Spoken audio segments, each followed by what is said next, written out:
Buenos días. Eh, bueno, en esta charla que he titulado La verdad sigue siendo aún hoy muy importante, voy a tratar de mostrar, en forma polémica, es decir, confrontándome con ellos, algunos de los elementos que han contribuido a armar una atmósfera culturalmente tóxica que está muy extendida en Europa y, digámoslo así, en el llamado primer mundo, y que me parece que es muy falsa y que contribuye más o menos a mostrar que la verdad no es una cosa tan importante o que no es una cosa tan buena para el ser humano.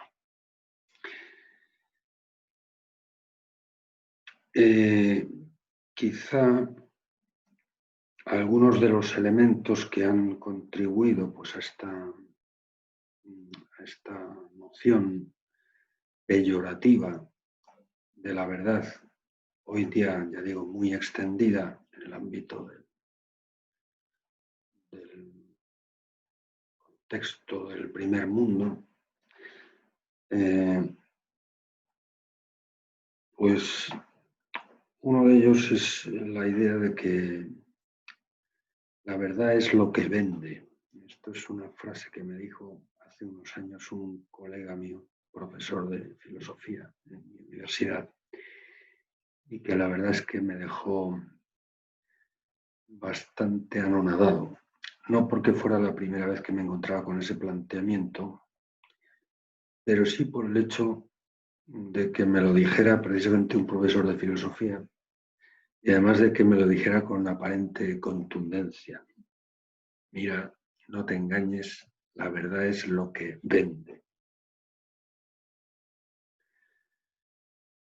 Ciertamente, uno de los elementos que ha contribuido a este ambiente tóxico contra la verdad es el hecho de que la universidad, muchas universidades, desde luego casi todas las que están involucradas en el llamado proceso de Bolonia, pues se han olvidado de que efectivamente la verdad es una cuestión importante y que lo importante es vender.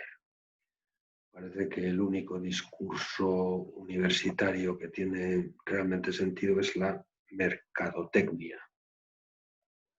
Bueno, y en la medida en que la universidad se ha vendido bastante al mercado, pues ella misma ha vendido o se ha vendido a sí misma, al menos en su vocación originaria, que es la de pues un entorno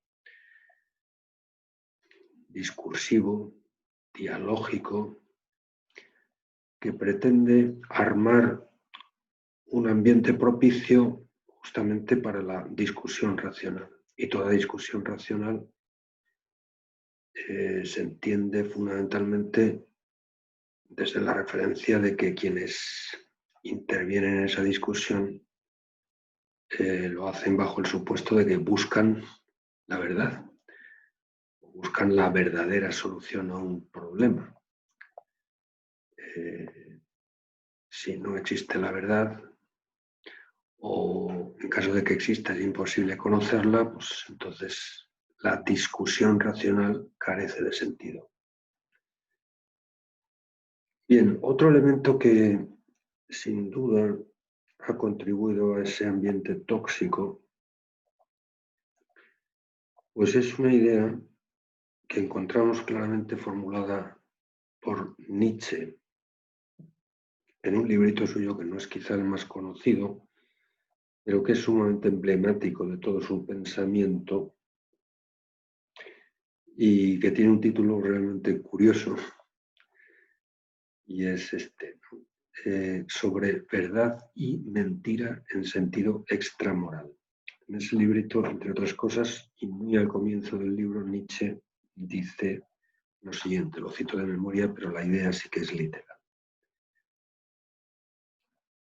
La verdad, o lo que entendemos por verdad, no es más que un conjunto de mentiras que repetimos tantas veces que nos las acabamos creyendo.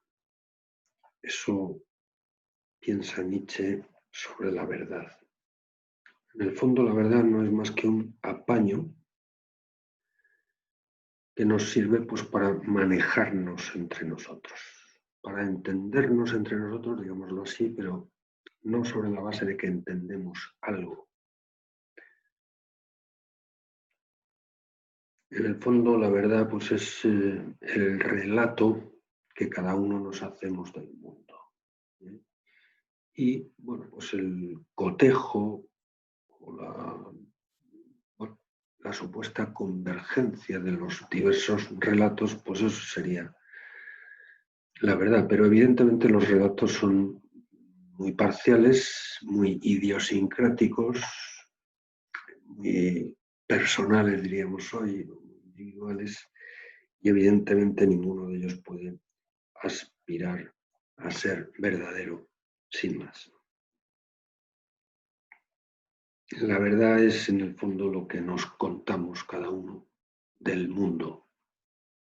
Pero claro, como hay tantos relatos, como hay tantas idiosincrasias, como hay tantos lenguajes, como hay tantas culturas, pues vaya usted a saber si podría haber algún mundo y alguna verdad de ese mundo distinta e independiente de lo que nosotros nos contamos de ella, ¿no?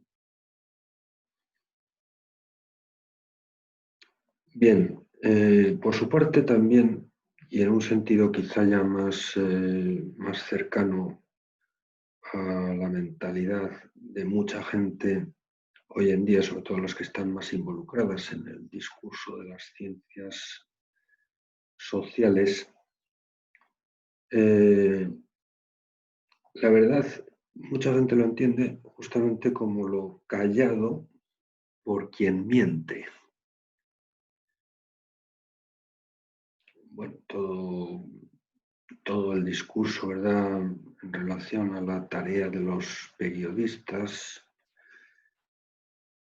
que en el fondo sería pues, desenmascarar las fakes, las noticias falsas, los bulos, desvelar lo oculto, desenmascarar, desengañar a la gente que vive, ¿verdad?, pues en el engaño.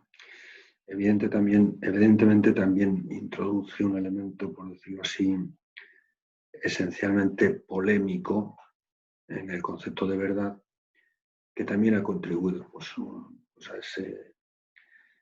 a esa imagen, a ese icono, digamos, socioculturalmente muy extendido de que la verdad es algo que nos divide, y por lo tanto no es una cosa buena, por lo menos socialmente buena.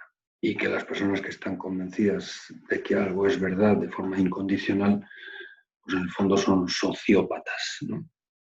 Son gente peligrosa. Es muy curioso en ese sentido una advertencia que hacía San Agustín en las confesiones, ¿no? Dice, yo he conocido mucha gente que quería engañar, pero no he conocido a nadie que quisiera ser engañado.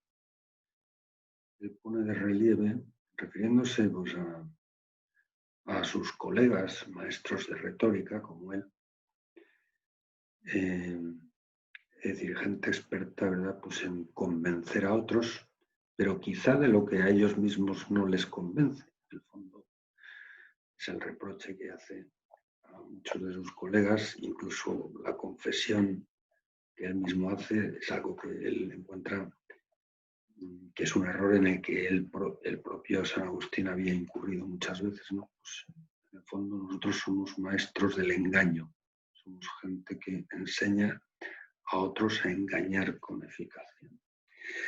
Pero él pone de manifiesto que incluso quien tiene el propósito doloso de engañar, en el fondo lo primero que quiere es no ser engañado. La condición de posibilidad de que yo pueda engañar eficazmente a otras personas, es decir, decir lo que yo sé que es falso, pero mostrarlo como verosímil, es que efectivamente yo distinga muy claramente la mentira que expreso de la verdad que conozco y callo. Por tanto, en el fondo, incluso quien engaña es alguien que no carece completamente del interés por la verdad. Le interesa fundamentalmente que a él no le engañen, por tanto, permanecer él en la verdad, aunque conduzca manipulándolos a otras personas, ¿verdad? Pues al error, ¿no? Pero bueno, en el fondo, pues el ambiente actual también contribuye a mostrar que la verdad siempre sería un arma arrojadiza, digamos. El arma del que cuenta, pues con la que cuentan, ¿verdad? Pues los poderes fácticos, políticos, mediáticos, el llamado cuarto poder, ¿no? Pues para manejar a su favor pues a la opinión pública, ¿no? Toda esta idea, digamos, de que bueno, pues desenmascarar los intereses espurios, que en el fondo siempre son intereses humanos, que a lo mejor pueden ser legítimos, pero completamente ajenos al interés humano fundamental por la verdad. Bueno, autores como Derrida, este filósofo francés, ¿no? Pues, ha hablado mucho de la verdad como el tirano metafísico, ¿no? Evidentemente, si hay algo así como la verdad, pues yo ya no soy completamente libre de decir lo que me apetezca o lo que me convenga, incluyendo una cosa y su contraria. No, mire usted. La verdad, digamos, solamente puede expresarse y lograrse cognitivamente si uno se atiene a una lógica binaria, es decir, una lógica que tiene básicamente como valores lo verdadero y lo falso. Por tanto, si una afirmación es verdadera, su contraria no puede serlo en la misma medida, en el mismo sentido, al menos, ¿no? Foucault, que sigue siendo todavía pues, el referente intelectual pues, de una generación de más o menos intelectuales o gente culta que vivió todo el proceso del la llamada revolución estudiantil de mayo del 68, etc. A su vez muy inspirado Foucault en Nietzsche, de quien se considera heredero, pues también ha insistido mucho en que la realidad no nos ofrece, digamos, una faceta legible, dice. No tenemos derecho a esperar de la realidad una cara inteligible. Nosotros, en el fondo, cualquier intento, cualquier tentativa, digamos, de conocer o de entender la realidad, pues, bueno, más o menos siguiendo un poco el esquema marxiano, la idea marxiana de que toda filosofía es ideológica, es decir, es una teoría que enmascara intereses, en último término, hegemónicos de poder, pues eso también está muy presente en Foucault, ¿no? Michel Foucault, el único interés auténtico o verdadero no es el interés por la verdad, sino el interés por dominar, por ejercer la hegemonía. Bien, en último término, también otro de los elementos que ha contribuido a este ambiente tóxico frente a la verdad, pues es la idea de que la verdad no es nada más que pues la perspectiva. Y por tanto, si lo único que hay son perspectivas humanas limitadas, pues como mucho lo que puede haber son medias verdades, o verdades a medias. Pero bueno, todos sabemos que en el fondo las verdades a medias, las medias verdades, pueden acabar siendo grandes mentiras. Y en ese sentido, la verdad es excluyente de suyo y por esa misma razón violenta. O sea, una lógica binaria, una lógica que tiene como valores lo verdadero y lo falso, evidentemente tiene que ser excluyente pues, de otras coherencias, otras lógicas culturales, y evidentemente tiene que ser excluyente de cualquier forma de pluralismo o de inclusividad, que es una palabra que goza de tanto prestigio hoy en el discurso de lo políticamente correcto, ¿no? Un antropólogo francés llamado Lucien Lévy-Bruhl pues habló mucho de esto, ¿no? De lógicas plurales y de que en el fondo, pues, por ejemplo, los axiomas fundamentales de la lógica que nosotros conocemos, que por ejemplo estableció Aristóteles pues en sus libros dedicados a la lógica, pues en el fondo siempre son parciales. Hay otras culturas distintas a la occidental pues que tienen otras lógicas y otras coherencias muy distintas en las que a lo mejor el principio de no contradicción, axioma según el cual una cosa es distinta de su contraria o el todo es mayor que la parte, pues mire usted, son leídas en un sentido distinto, incluso contrario, por otras perspectivas, otras lógicas émic, por usar el lenguaje de otro antropólogo muy conocido, llamado Marvin Harris, ¿no? Los indigenismos, los multiculturalismos y la presencia de todos estos fenómenos de pluralismo cultural pues harían necesario flexibilizar al máximo, digamos, la lógica binaria, por tanto, desactivar propiamente la lógica binaria para hacer posible o hacerla compatible con otras lógicas no binarias que acepten o entrañen otros valores distintos de la verdad. En definitiva, me parece que también ha contribuido a digamos, a esa imagen, a ese icono tan peyorativo de la verdad, pues la idea de que vender es la única acción propiamente racional. Vender mensajes comerciales o vender mensajes electorales. Bien, y para ello, pues las universidades de casi todo el primer mundo se han puesto de acuerdo, ¿verdad? Pues en considerar que las principales competencias que tenemos que despachar, ¿verdad? Pues a quienes pasan por la universidad, pues son la mercadotecnia.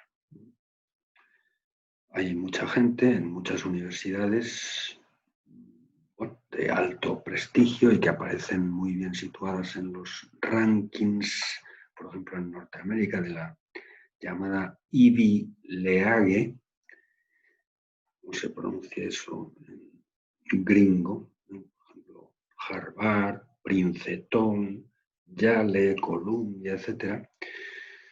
Bueno, pues que indudablemente hay gente muy seria que trabaja muy bien en estos sitios, que ganan premios Nobel.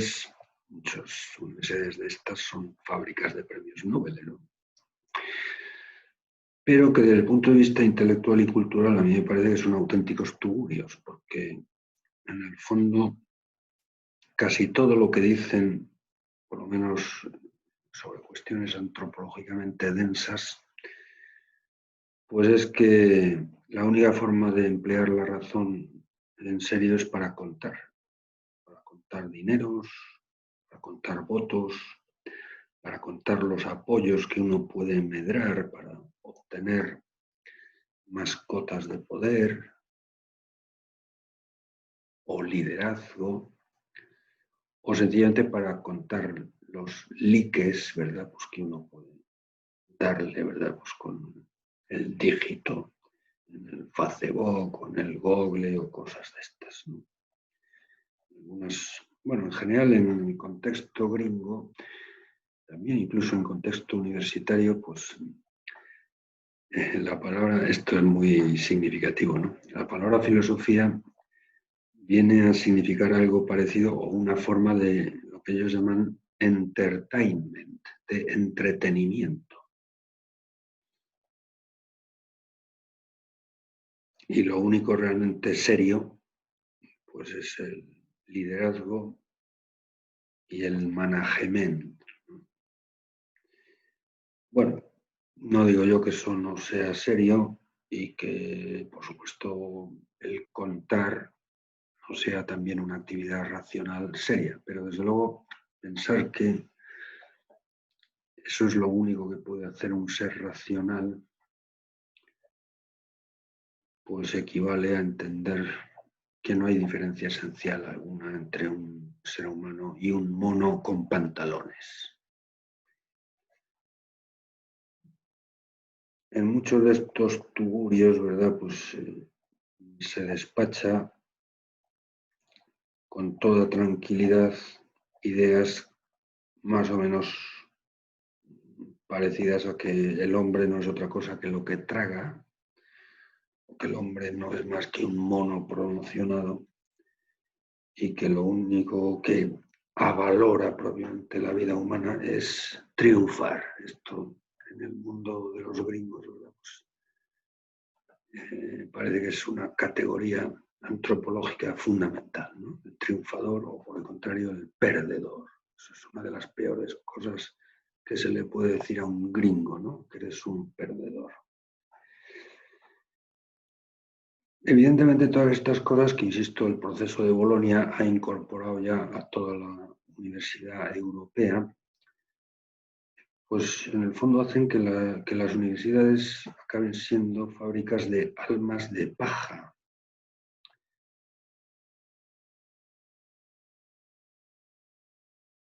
Por ejemplo, muchísima gente en la universidad está convencida de que el saber principal del que hemos de proveer, ¿verdad? Pues a los estudiantes son los saberes instrumentales, ¿no? Y muchas veces reducido pues, al saber acudir a las fuentes del saber, ¿eh? Saber darle bien al Google, saber digitar bien. Por eso le estoy tan agradecido a la Universidad de Piura, ¿verdad? Pues haberme invitado a dar un curso nada menos que de metafísica, de realidad y conocimiento.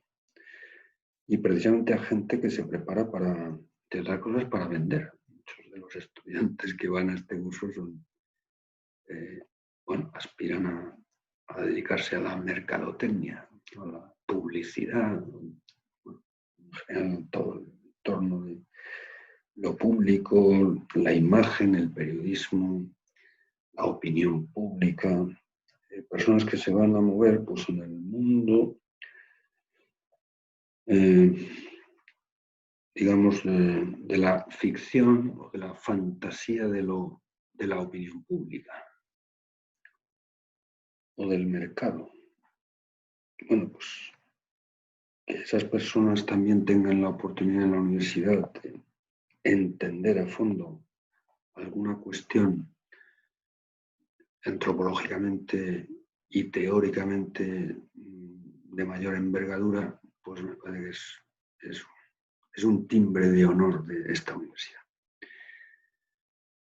Bien, con todos estos elementos que, bueno, pues que delineo de forma bastante desordenada, me parece que queda claro que el concepto de la verdad, incluso la palabra misma que lo expresa, la palabra verdad, hoy en día se sitúa en un contexto sumamente polémico, ¿no? La verdad es la gran excusa que han tenido los violentos, por ejemplo, para hacer el bárbaro. Esto es un mantra que se repite casi ritualmente en los grandes medios de difusión cultural de Europa, sobre todo los que tienen más impacto masivo, ¿no? La verdad no es lo que hace posible el diálogo, sino precisamente lo que impide que dialoguemos, lo que impide que seamos dialogantes.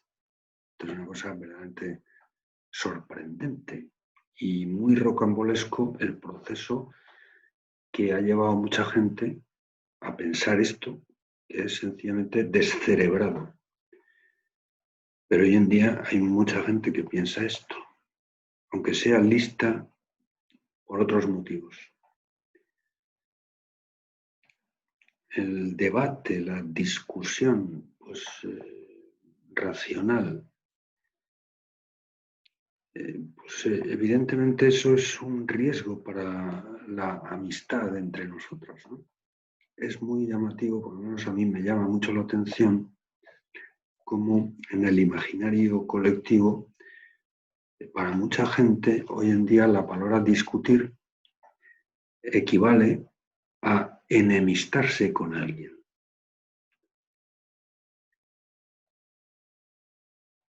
La universidad nació en Europa hace 7 siglos fundamentalmente con el propósito de construir o de constituir un espacio adecuado a la discusión racional.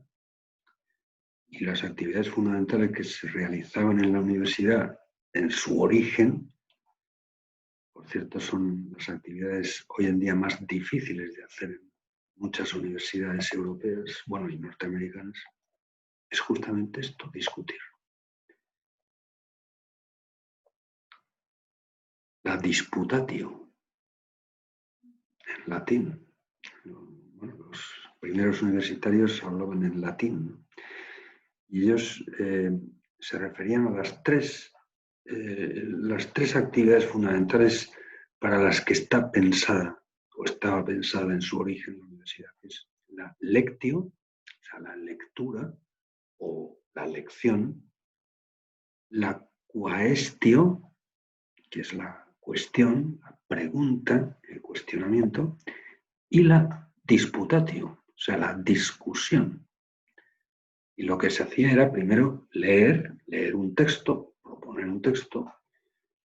Después quien lo proponía hacía preguntas con el propósito de provocar justamente lo que venía después, que es la discusión. Casi toda la literatura académica que se conserva de aquella época pues tiene el formato de cuestiones disputatae, o sea, cuestiones discutidas. Evidentemente, eso era una cosa muy buena, porque en el fondo los que crearon la universidad estaban convencidos de que la racionalidad humana es una racionalidad discursiva. Eso significa que se desarrolla, se desenvuelve en un cursus, un proceso, una carrera, eso significa discursus o discurso, ¿no? Que fundamentalmente se hace en discutiendo, o sea, discurrir y discutir, de cierto modo, son como las dos caras de una misma realidad, ¿no? La razón es discursiva, también significa que se desarrolla y se desenvuelve en discusión, en el contraste de pareceres y en el medir el valor de verdad, pues, de las opiniones, de los pareceres que comparecen, ¿verdad?, en ella.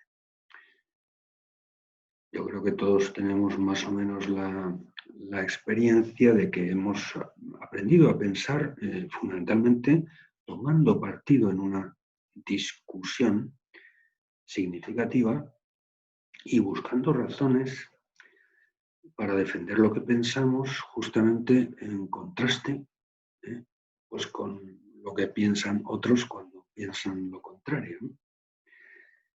Bueno, eso desde luego no es o sea, no para nada fomenta la enemistad o la violencia.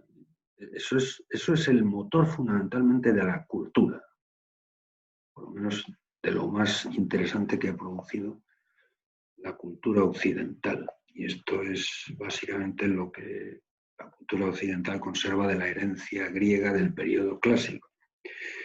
Por tanto, el que haya habido esta mutación semántica, que haya llevado a esa especie de matiz tan peyorativo con el que muchos hablan, pues, de la discusión o de discutir, como si fuese algo parecido a enfrentarse o a enemistarse con otras personas, esto verdaderamente es rocambolesco.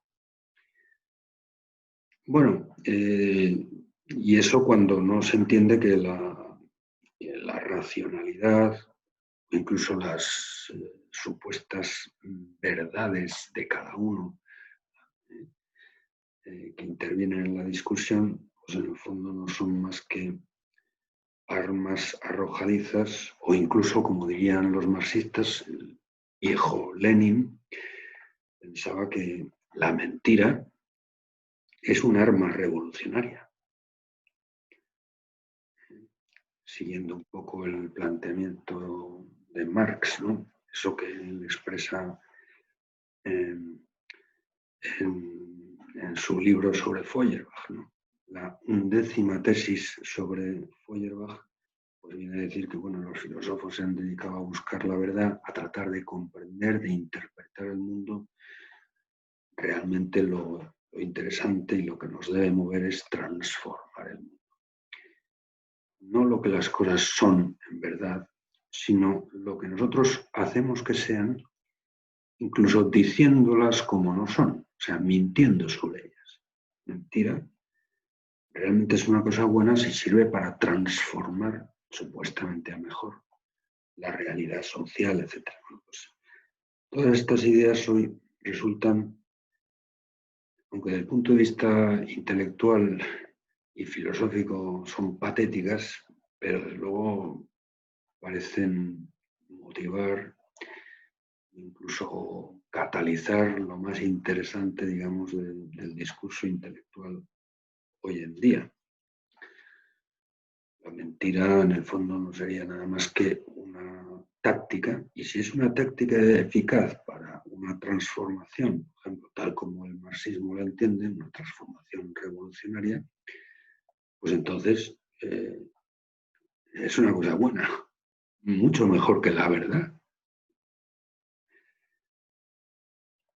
Bien, todo esto evidentemente hace causa común con la idea que también desarrolló ampliamente Thomas Hobbes, ¿verdad? Porque en el fondo el hombre no es más que un lobo, como decía el viejo Ovidio, ¿no? Pues, homo homini lupus, el hombre es un lobo para el hombre.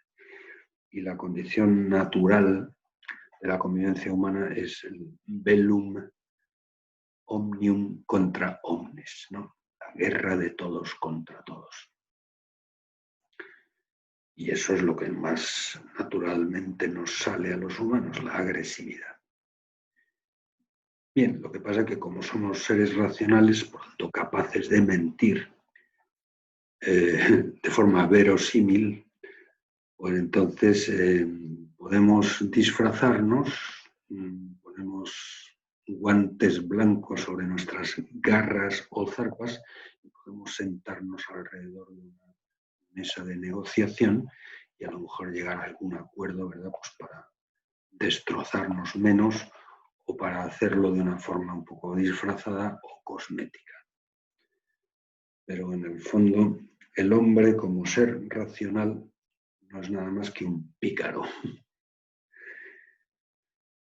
Bueno, lo que nos une no es la verdad y la tentativa de conocerla o reconocerla como es, o por lo menos de acercarnos más a ella, ¿no? Esto es un poco todo el linaje socrático de la cultura occidental y lo que ha producido, en mi modesta opinión, los mejores resultados culturales, ¿no? Sino justo lo contrario. Lo que nos une es la mentira. Esta es la vieja idea de Nietzsche. No entender las cosas, sino entendernos entre nosotros apañando la realidad, es decir, diciéndola como nos interesa que sea.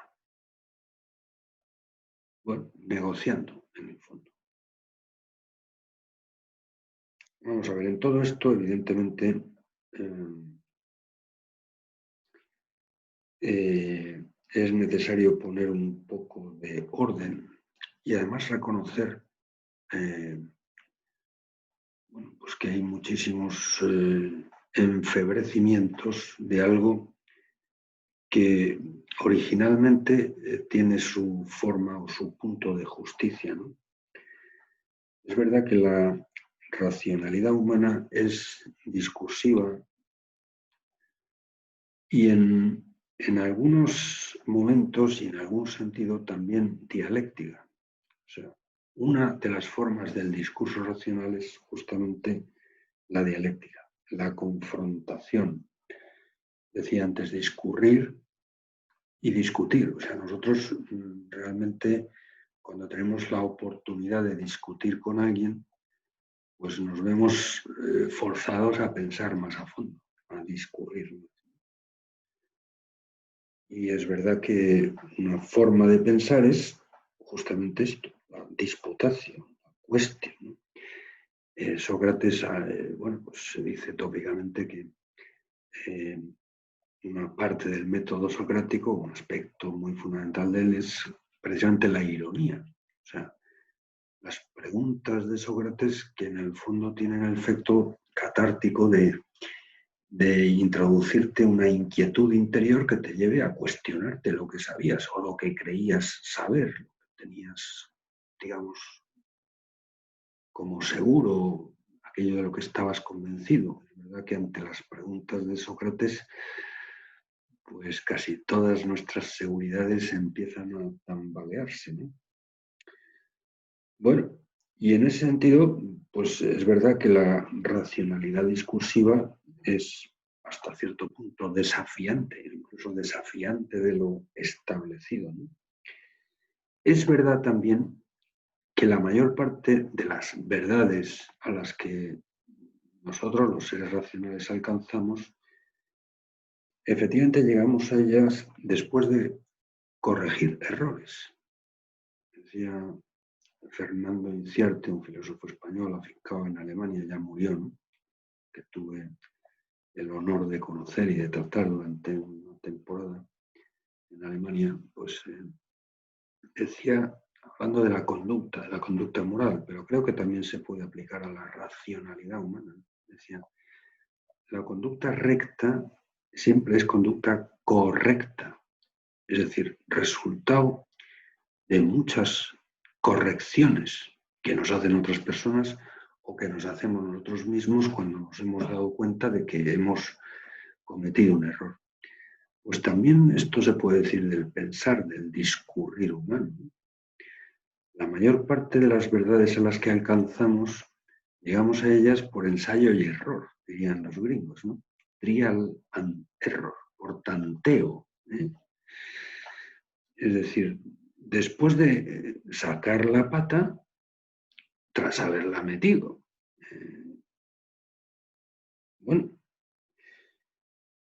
en ese sentido también es justa la apreciación, o tiene un punto de justicia, digamos, perspectivista, ¿no? Es decir, que ciertamente las perspectivas humanas siempre son incompletas, ¿no? Toda la verdad, decía Fernando Incierte, es una magnitud humanamente inasequible. Ninguna perspectiva humana, ningún ángulo de la visión humana que podamos adoptar es suficiente para abarcarlo todo, ¿no?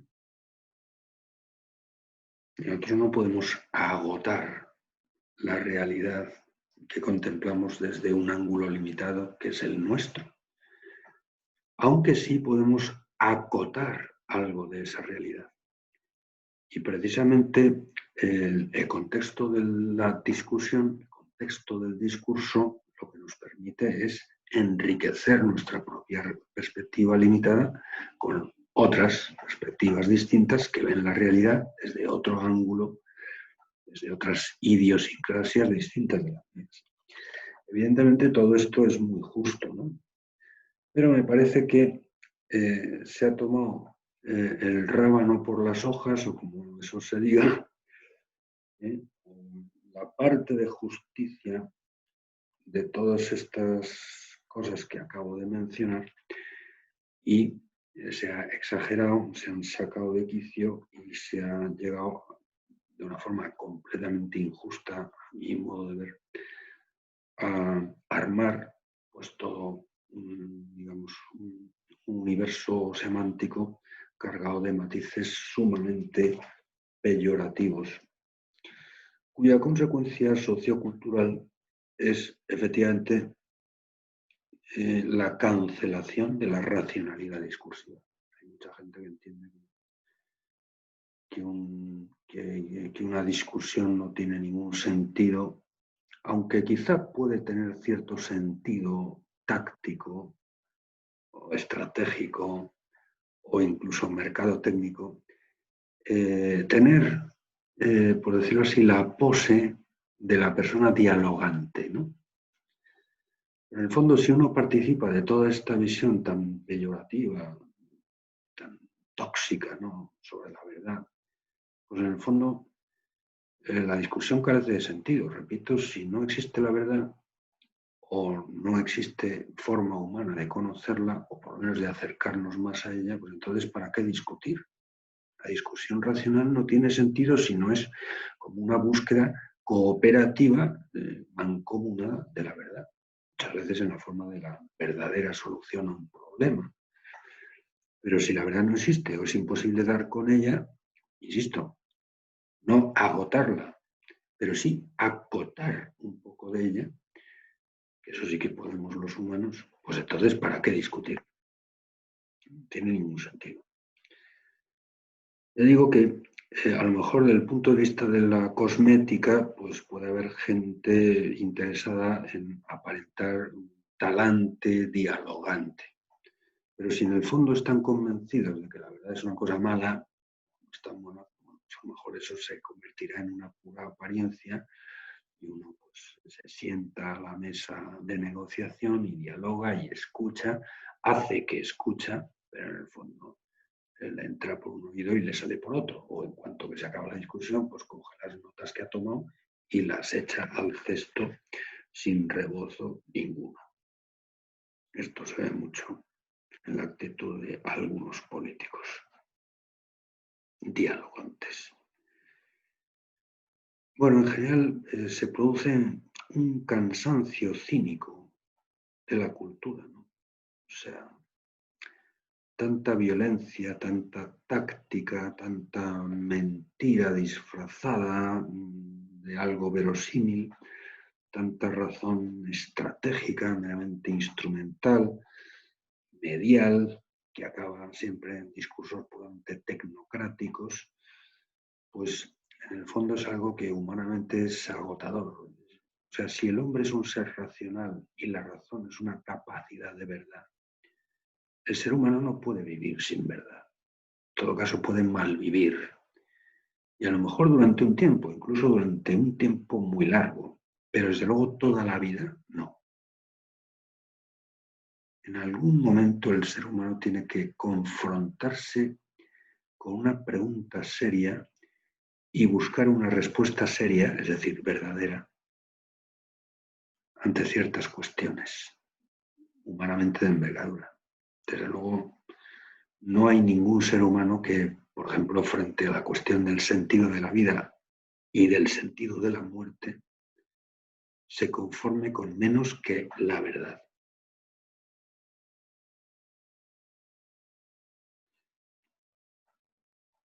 Pero bueno, quizá muchas veces nos planteamos temas que no son tan graves o tan densos, y bueno, pues ahí nos conformamos con sucedáneos o con apaños, ¿no?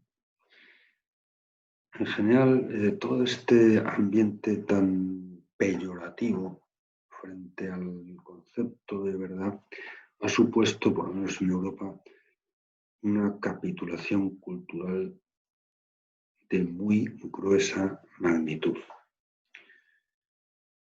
Los medios de difusión cultural, incluida, bueno, también el discurso de la universidad, pues, digamos, están propiciando una tremenda crisis antropológica. Mucha gente en el primer mundo, bueno, que nos creíamos más o menos dueños y soberanos de la realidad, porque podemos decirla según nos convenga, y ahora mismo, frente a la cuestión del sentido de la vida y del sentido de la muerte, pues ya no sabemos ni siquiera qué somos, ¿no? Ya se ha introducido todo el discurso sobre el posthumanismo, el transhumanismo, incluso por la ficción de que podemos llegar a una humanidad técnicamente mejorada, pues que, bueno, pues que conjure, ¿verdad?, la muerte, ¿no? O sea,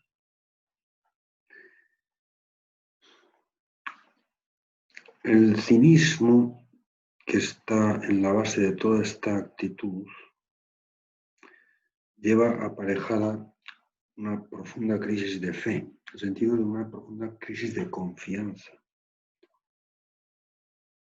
Porque en el fondo la confianza, o sea, confiar en alguien es considerarle capaz de verdad. Como dicen los alemanes, wahrheitsfähig. Capaz de conocerla, capaz de vivirla y capaz de decirla. Y creo que por este orden, ¿no? Un orden de consecuencia que es justamente el que nos enseñó Sócrates, ¿no? El ser humano como ser racional tiene que ser capaz de conocer la verdad. Insisto, no toda la verdad, no agotándola, pero sí acotando algo de ella. Si un conocimiento no es verdadero, entonces tampoco es verdadero conocimiento, es más bien un desconocimiento. Conocer es reconocer lo que las cosas son en verdad. De lo contrario, sería más bien desconocerlas, ¿no? Bueno, pues justamente porque el hombre puede conocer la verdad o conocer algo de la verdad, pues puede también ese conocimiento hacerlo rendir en forma de luz, de antorcha para sus pies, como dice la Sagrada Escritura, ¿no? O sea, de luz que alumbra su camino vital. Y justamente por esas dos cosas, por la capacidad de conocerla y de vivir la verdad, pues también el ser humano es fiable o confiable. Puede decirla.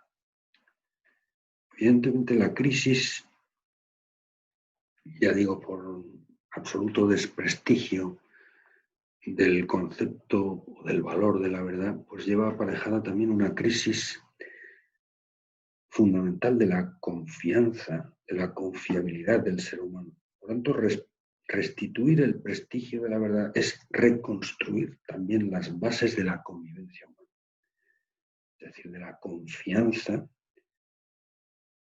aunque quizá en el orden inverso al que mencionó antes, ¿no? En primer lugar, la confianza en alguien presupone considerarle capaz de decir la verdad. Pero claro, decir la verdad, insisto, presupone el conocerla y el vivirla, en cierto modo, el serla. ser verdadero. Es lo que hace posible el ser veraz, ¿no? La veracidad es una virtud moral, es decir la verdad, no engañar, no mentir. Otra cosa es que haya obligación moral de decir toda la verdad. Yo creo que eso no es así. Pero la obligación moral, por lo menos tal como la expone el 8º mandamiento del Decálogo, es no mentir, no decir falso testimonio. Bueno, pues la posibilidad de cumplir este mandato, o sea, la obligación de ser veraz, de no mentir, evidentemente depende o es consecuencia de la posibilidad de conocer la verdad, por tanto, de la verdad lógica. La verdad lógica es la forma en la que nosotros hacemos justicia a la realidad diciéndola como es. Nuestro decir, el ser, eso es lo que significa en griego la palabra ontología, que viene del verbo legein, que significa decir. La sustantivación de ese verbo es logos, en griego, que significa palabra. Ese es el rendimiento del decir, eso es lo que decimos, palabras, ¿no? Pues eso, en último término, depende de que nosotros efectivamente podamos conocer lo que las cosas son. Decir el ser. Por tanto, la verdad, en el decir depende de la verdad en el conocer. O sea, que nuestro conocimiento, nuestro juicio se ajuste, se adecue, haga justicia a la realidad, diciéndola como es. Y en último término, esas dos cosas también dependen fundamentalmente de la verdad del ser, de la verdad de las cosas, que es la que me dicta, por decirlo así,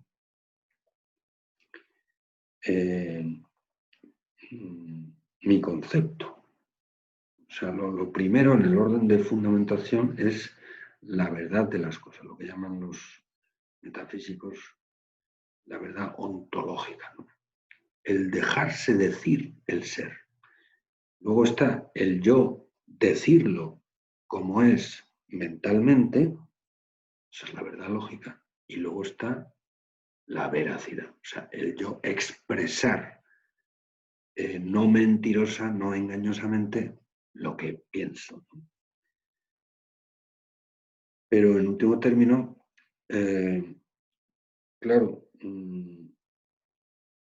la posibilidad de decir yo el ser depende de que el ser, ante todo, se deje decir, se deje conocer. Y eso es algo que está en el ser, no en mi logos, ¿no? El ser fundamenta el ser verdad que, como dice Aristóteles, toon hos aleces. O sea, el ser veritativo es el ser verdad de lo que yo digo cuando efectivamente se ajusta a lo que las cosas dicen de sí mismas siendo. Y por eso decía Santo Tomás en latín, veritas supra ens fundatur. La verdad se funda sobre el ente, sobre la entidad de las cosas. El ser se deja decir y justamente porque la realidad de las cosas es muy elocuente, pues efectivamente si yo atiendo el oído atento al ser de las cosas, del que hablaba el viejo Heráclito, si yo escucho con atención, efectivamente yo puedo aprender también la gramática del ser, el lenguaje de la creación, del que hablaba Benedicto, ¿no? Esa es la actitud que nos enseñaron los griegos del periodo clásico, los atenienses sobre todo, y principalmente Aristóteles, que entiende que la teoría, que es esa actitud, digamos, escuchar la realidad, de mirar despacio las cosas, es la actividad racional por antonomasia. Evidentemente también es una actividad racional contar dineros, ¿no? Pero repito que si lo único que puede hacer el ser humano es contar, pues no hay diferencia esencial con los monos. Bueno, esto es un poco lo que está en serio riesgo de extinción en el momento cultural que pasamos en Europa, ¿no? El sometimiento de la realidad a mis categorías, no más bien lo contrario, que es lo que yo propongo, someter mis categorías justamente a la realidad. Si lo que pretendo es someter la realidad a mis propias categorías, eso es la pretensión propiamente ideológica, ¿no?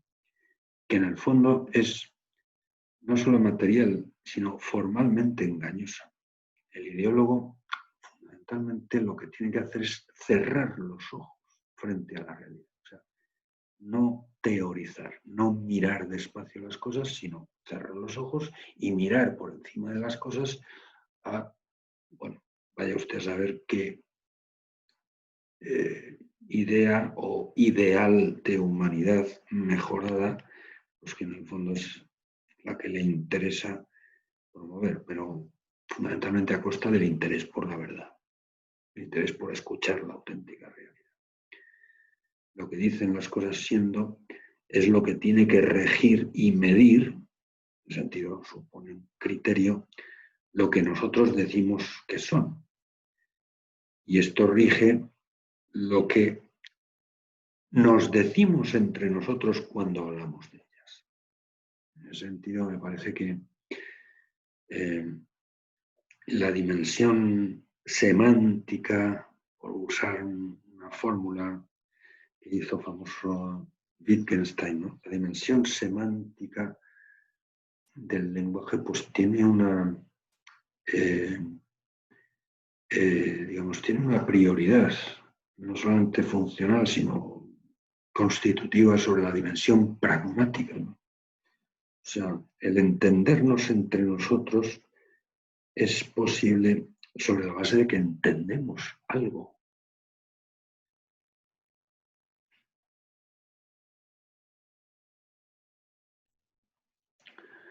En fin, hasta aquí estaría lo que podríamos llamar, usando el lenguaje de los lógicos medievales, ¿no?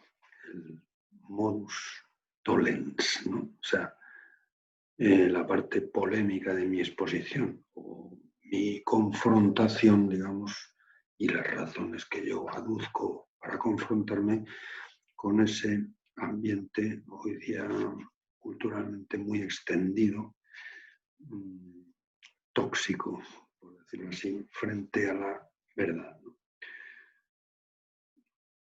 Y mi propuesta, lo que podrían llamar los lógicos el modus ponens, o sea, lo que yo pongo sobre la mesa, lo que afirmo, lo que propongo, más bien, es justo lo contrario. O sea, que la verdad es una cosa muy buena.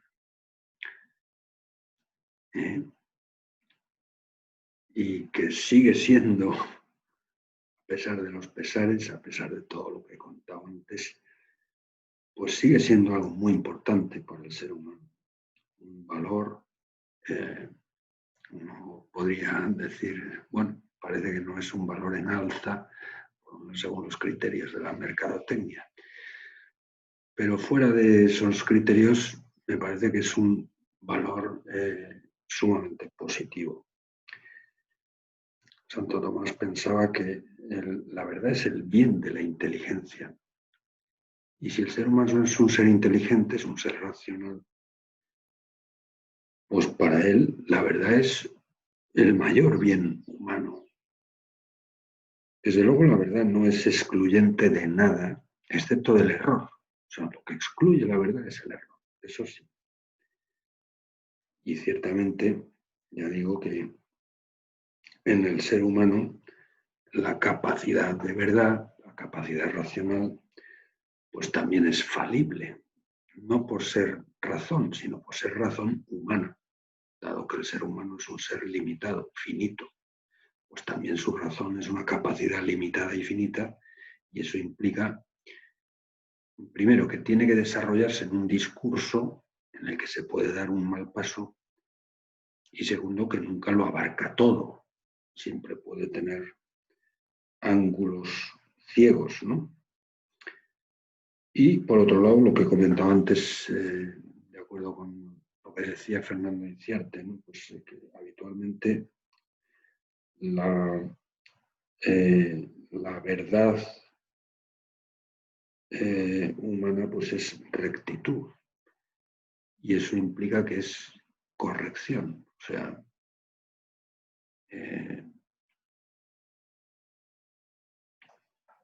salir, corregir, digamos, errores, ¿no? Justamente porque la verdad no es propiedad de nadie, es, por decirlo así, inclusiva de todos. Lo propio sí que es excluyente o exclusivo. Las idiosincrasias, ¿no? Las narrativas personales, ellas sí que son mías o tuyas. Y ciertamente a partir de ellas es donde se arman las opiniones, que evidentemente también son mías o tuyas, son subjetivas de cada sujeto que las propone. Pero en tanto que opinión es una pretensión de verdad. Y en la medida en que esa pretensión logre cumplirse, pues efectivamente eso ya no es mío ni tuyo.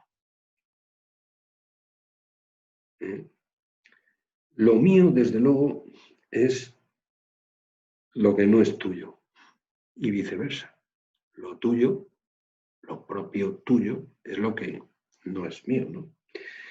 Y en ese sentido, apropiarme de algo, pues al menos implícitamente supone que aquello no es tuyo, o sea, expropiarlo, por decirlo así, a otro, ¿no? Quizá expropiárselo justamente, eso es lo debido en derecho, ¿no?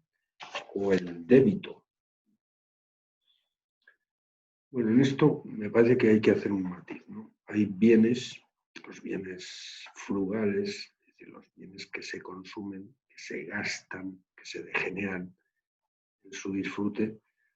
Efectivamente, el compartirlos supone propiamente repartirlos.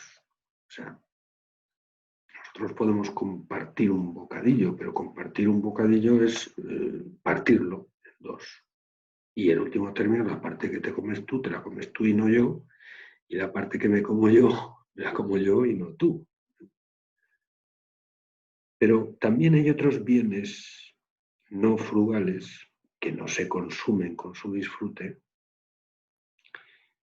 y que satisfacen a alguien, pero no en la forma de que esa satisfacción individual suponga un detrimento o una imposibilidad de que otros también lo disfruten. Y el prototipo de este bien no frugal es justamente la verdad. Es más, esos bienes no frugales, si satisfacen a alguien, es porque también pueden satisfacer a todos. En ese sentido, son más fácilmente compartibles y en ese sentido, el compartirlos puede fundar mayores y mejores nexos de unión entre los seres humanos. Eso pasa con la belleza, pasa con la ciencia, pasa en general con los bienes de la cultura, pasa con la amistad, de la que habla mucho Aristóteles y a la que da un grandísimo valor político. Y, por supuesto, que pasa con la verdad. Que alguien dé con la verdad o que alguien, digamos, se acerque más a la verdad, eso no es una conquista suya a costa de la derrota de los interlocutores. Eso es un triunfo para todos, o bien puede ser una derrota para todos el alejarnos de la verdad, ¿no? En conclusión, mientras hay vida, hay esperanza, podríamos decir, ¿no? Y hay esperanza porque, a pesar de los pesares, el ser humano sigue siendo animal racional. Y eso implica que es Wahrheitsfähig, o sea, capaz de verdad. Y por tanto, que la verdad sigue contando con recursos para abrirse camino a la razón humana. Es verdad que en el contexto sociocultural actual, ¿verdad? Pues hace falta tener paciencia y hace falta no olvidar una cosa que yo creo que es muy cierta, y es que las personas siempre son mejores que sus teorías, ¿no? Y yo creo que también es un punto de esperanza que la gente más joven, por lo que yo veo en mi universidad y en otras que conozco, ¿verdad? Pues es que cada vez están más hartos del discursito habitual tóxico frente a la verdad, ¿no? Bien, pues esto es lo que yo quería proponerles. Ha sido un gusto trabajar estos meses con ustedes y espero tener la suerte de alguna vez conocerles personalmente, quizá en otra ocasión y en otras circunstancias que no estén presididas por el miedo al microbio chino. Bueno, ha sido un gusto. Hasta la próxima.